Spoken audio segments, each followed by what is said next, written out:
할렐루야. 1월 14일 기도의 자리에 나오신 여러분들을 축복합니다. 이 시간 기도하심으로 나아가겠습니다.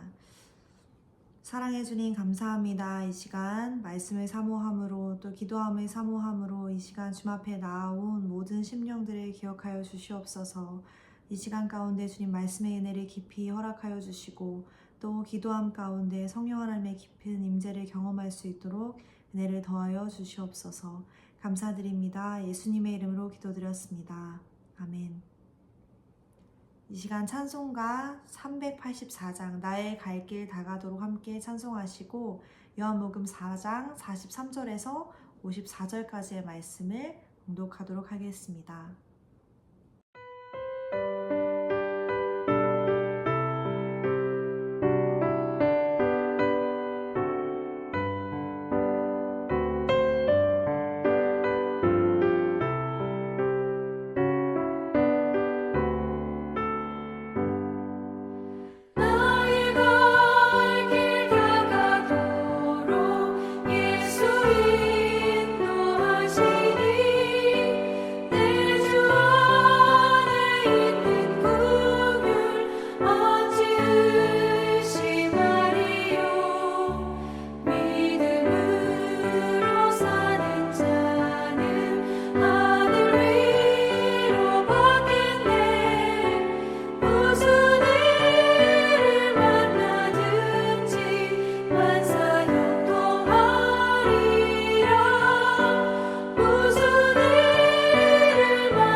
이틀이 지남에 예수께서 거기를 떠나 갈릴리로 가시며 친히 증언하시기를 선지자가 고향에서는 높임을 받지 못한다 하시고 갈릴리에 이르시매 갈릴리인들이 그를 영접하니 이는 자기들도 명절에 갔다가 예수께서 명절 중 예루살렘에서 하신 모든 일을 보았습니다라.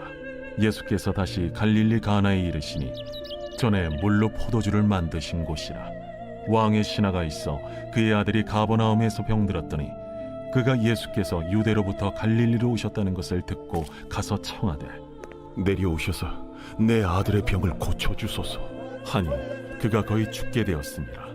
너희는 표적과 기사를 보지 못하면 도무지 믿지 아니하리라. 주여, 내 아이가 죽기 전에 내려오소서. 가라, 내 아들이 살아있다. 그 사람이 예수께서 하신 말씀을 믿고 가더니 내려가는 길에서 그 종들이 오다가 만나서 아이가 살아있다. 하거늘 그 낳기 시작한 때를 물은즉 어제 7시에 열기가 떨어졌나이다.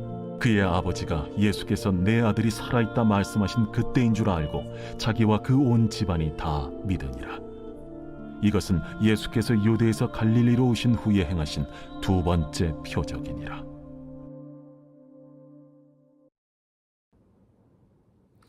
할렐루야, 조지아의 추운 날씨가 계속 이어지고 있어 영상을 통해 이렇게 말씀을 전하게 되었습니다. 오늘은 믿음으로 산다는 것이라는 제목으로 말씀을 증거하도록 하겠습니다.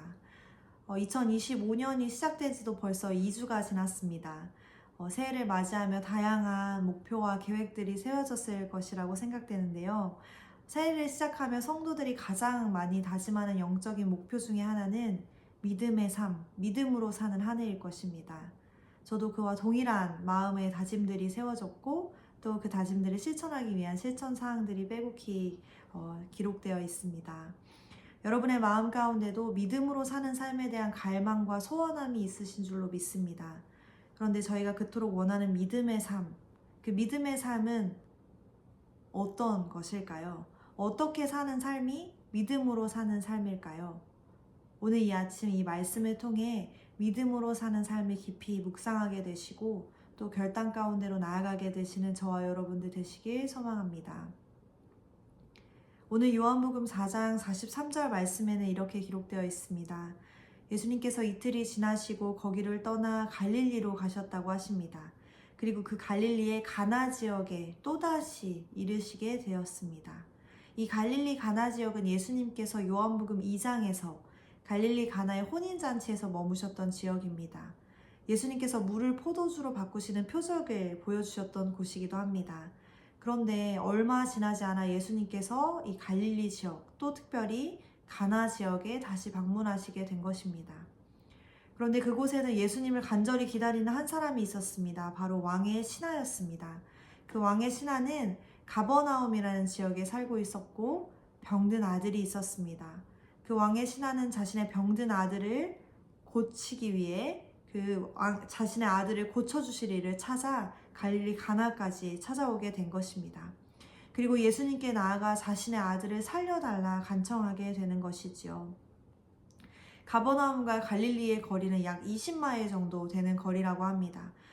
이 당시엔 차가 없었기 때문에 걸어서 가게 되면 하루를 꼬박 걸어야 다다를 수 있는 먼 거리인 것이죠. 그 왕의 신하는 높은 직책에 있음에도 불구하고 그 먼 거리에서 자신의 아들을 고쳐주실 이를 찾아온 것입니다. 그는 예수님을 향해 가버나움에 내려오셔서 자신의 아들의 병을 고쳐달라고 간청합니다. 곧 그의 아들이 죽게 되었기 때문입니다. 그런데 그런 왕의 신하에 향해 예수님은 표적과 기사를 보지 않고는 도무지 믿지 아니하는 자라 꾸짖는 모습을 보게 됩니다. 그도 그럴 것이 예수님께서 첫 이적을 나타내 보이신 곳이 갈릴리 가나 지역입니다. 그곳에 혼인잔치가 열렸고 포도주가 떨어지게 되었습니다. 그래서 예수님의 어머니 마리아는 예수님을 향해 포도주가 떨어졌다고 이야기하게 됩니다. 그리고 예수님이 물을 포도주로 바꾸자 많은 사람들이 놀라고 예수님을 믿게 되었습니다. 예수님을 믿게 된 것은 좋은 일이지만 또 갈릴리 가나 지역에서 또다시 표적을 구하는 사람을 만나게 된 것이죠. 그런 사람들을 향해 예수님이 실망감을 감추지 못한 것으로 보입니다. 이들을 향해 도무지 믿지 아니하리라, 즉 온전한 믿음이 없다라고 말씀하고 계십니다.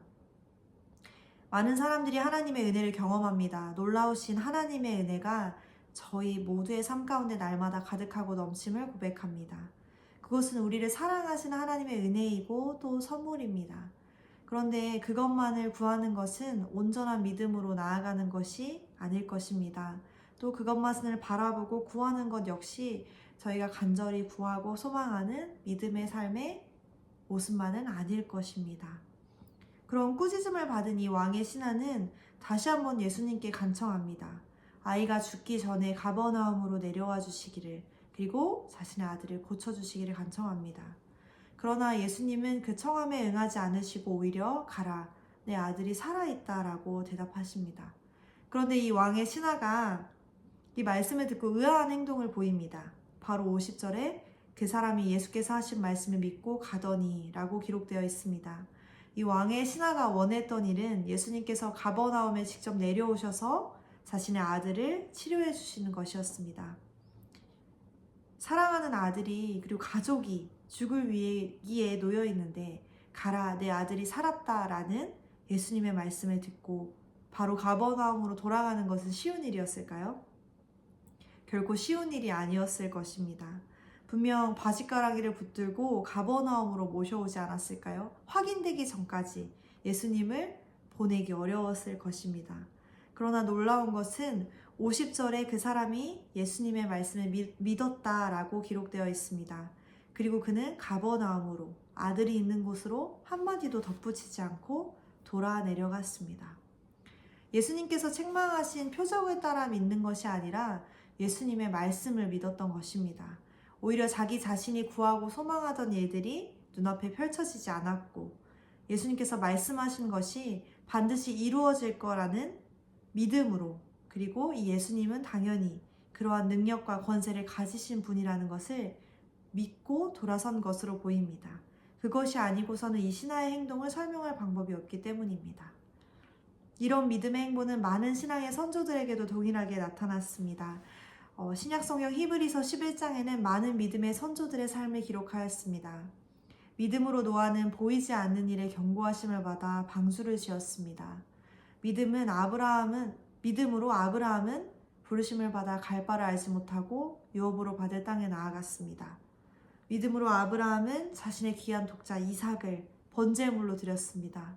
믿음으로 모세는 애굽으로 돌아갔고 믿음으로 여리고성은 무너졌습니다. 이것처럼 하나님의 말씀을 의지하여 눈에 보이지 않지만 믿음으로 행동했던 선조들의 삶이 기록되어 있습니다. 믿음으로 사는 삶은 보이지 않을지라도 지금 당장 내 앞에 납득이 갈 만한 상황이 아니더라도 하나님께서 말씀하셨으면 반드시 이루어질 거라는 믿음과 확신을 가지고 사는 삶입니다. 우리에게도 동일하게 주어진 하나님의 말씀이 있습니다. 살아있는, 그리고 반드시 이루어질 하나님의 말씀을 믿고 사는 것이 바로 믿음이다라고 성경은 기록하고 있습니다. 그러면 어떻게 우리가 믿음으로 살 수 있을까요? 첫 번째로는 말씀 가운데로 나아갈 때 믿음으로 살 수 있습니다. 믿음으로 산다는 것은 말씀을 붙들고 산다는 것입니다. 그런데 우리의 손에 말씀이 없다면, 우리의 삶 가운데 말씀이 없다면 우리가 어떻게 믿음으로 살아갈 수 있을까요? 우리가 믿음으로 살기 원한다고 주님 앞에 고백하고 소원하지만 주님의 말씀을 붙들지 않는다면 저희가 믿음으로 사는 삶은 사실상 불가능한 일이 될 것입니다. 말씀이 없이는 우리가 결코 믿음 가운데로 나아갈 수 없기 때문입니다. 믿음으로 산다는 것은 빈손으로 산다는 것을 의미하지 않습니다. 왕의 신하가 예수님의 말씀을 듣고 돌아 가버나움으로 내려갈 때 그는 빈손으로 내려간 것일까요? 그렇지 않습니다.